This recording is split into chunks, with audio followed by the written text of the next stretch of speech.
Hello, everybody. Welcome back to Beating the Odds. It is Saturday, January 6th, 2024, and we are back with our NFL best bets of the day. If you're new to the channel, my name is Zach, and welcome to Beating the Odds. Hit that subscribe button, like this video, hit the notification bell so you never miss a pick. We post these NFL videos every single day, along with the NBA, NHL, college football, and college basketball.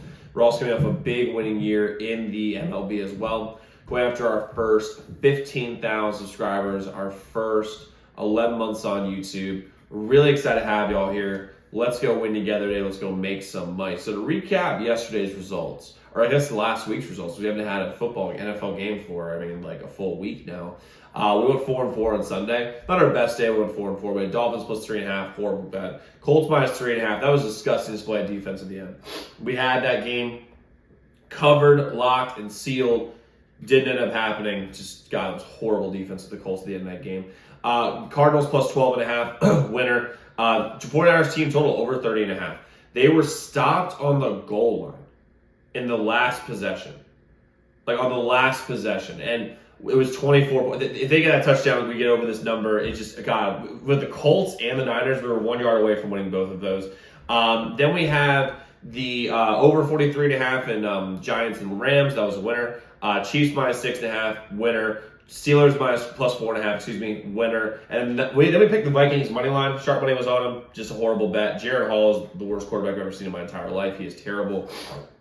He'll probably be the next Redskins quarterback based on how our season is. But overall for the year, 192 and 125 overall for the year. 47 and 20 overall in best bets. Crushing this NFL season so far going into the playoffs. And we have 7 picks today for the Saturday in the NFL. 7.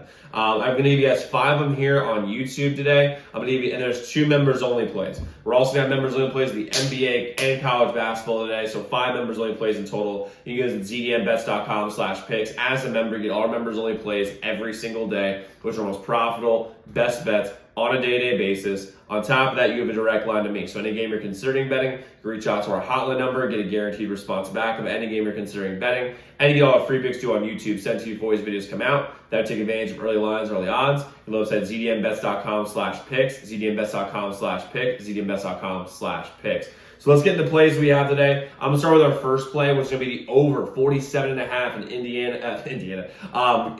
Colts and Texans. I don't trust either defense right now whatsoever. The Colts left a bad taste in my mouth from last week with their defense. But here's the deal. Last week they were playing against the Raiders with Aiden O'Connell. This week they're playing against C.J. Stroud, and he's got most of his weapons. I wish he had still had Tank Dell.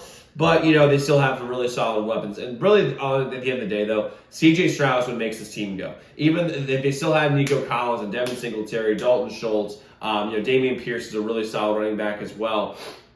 They still have those guys, but C.J. Stroud is the engine to make this team go. And the Colts, they have a great offense. They have a fantastic offense, even without Anthony Richardson. And really, Shane Steichen looks to be the brains behind the Eagles' operation. That's kind of what it looks like. Gannon and Steichen look like the missing keys. Honestly, the only year that Jalen Hurts actually looked good was when Shane Steichen was calling the plays last year. And then, listen, they've got a squad. Jonathan Taylor's a great player.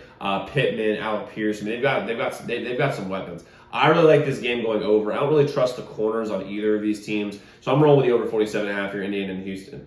Next, we're going to take the over 34.5 in Pittsburgh and Baltimore. This is too low of a number, in all seriousness. This game might be pretty low scoring, but I see it being 21 to 14 instead of 10-7, which is really what this line tells you it's going to be. Baltimore, the thing is, Baltimore, they're like, oh, well, Zach, Baltimore's going to rest starters and blah, blah. Well, first off, Pittsburgh's defense has not been as good as people have been saying over this entire year, okay? And Huntley is a pretty good backup. He can play one game and play well, and I can see that very much happening. But the thing about it is that Baltimore may rest a lot of offensive starters, but they're also going to rest a lot of defensive starters. And when you look at Mason Rudolph, he's going to actually look to stretch the field. He's the only Pittsburgh quarterback that actually thinks, I can throw the ball farther than 7 yards down the field. And look at that. They're scoring 30. They've scored 30 points in back-to-back games with Pittsburgh. Two teams, by the way, they played against that were desperate. I mean, desperate for a win with Seattle and Cincinnati. They blew, in the Cincinnati's case, they blew them out. And in Seattle's case, it was barely even, I mean, it wasn't even a contest, really. I mean, Seattle ended up making kind of a game at the end, but Pittsburgh was in control the entire game. And this team looks to have found something, like offensive stride the last couple games. Baltimore's going to be able to move the ball too, in my opinion. Huntley's going to be fine. They have good depth on the receiver side of things and the weapons side of things. They're going to play some of their offensive starters, like running backs, but they're not obviously they're probably not going to play Lamar. They'll probably won't play Zay Flowers, but I mean, I think they're going to play a decent amount of guys on offense. I'm rolling the over 34.5 here.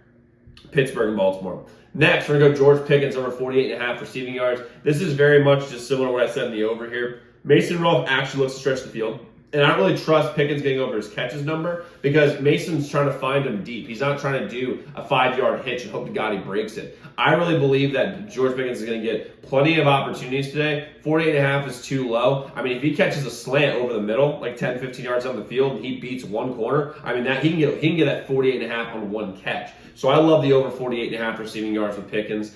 I like next for like Michael Pittman over 6.5 catches. They're going to force feed him the ball today because he's by far their best wide receiver. And Michael Pittman's not a yak receiver. He's a possession guy. He's going to catch it, go down. That's basically going to be his entire game. Not to say he can't get yards after the catch, but he's more of a possession wide receiver than he is a speedster. And the fact is that over 6.5 catches, he's going to get 8, 9, 10 catches today. They force feed the ball over and over and over and over and over again. That's just what the Colts do. So the fact is, I like him getting a lot of opportunities today. Plus, I don't love the Texans corners. Stingley's good for an interception every once in a while, but he's not a good cover corner. He's more of a playmaking corner. That, to me, signals a very strong advantage for Michael Pittman. So I'm rolling with him over 6.5 catches. And I'm going to go with Nico Collins over 75.5 receiving yards.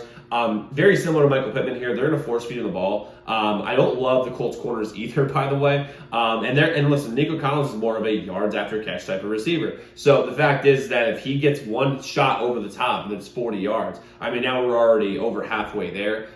Nico Collins has been a very good receiver this entire year. Like I said, he's more of a yak guy than he is a possession guy. I'm rolling with Nico Collins over here, 75.5 receiving yards. Now, just so you all know, I'll be posting parlays for both games on my Twitter today. My Twitter is linked in the description below. And again, we have 5 members only place across all other sports. You get zdmbets.com/picks, website in the comments below. But a quick recap what we have the over 47.5 in Indiana and Houston. I keep saying Indiana.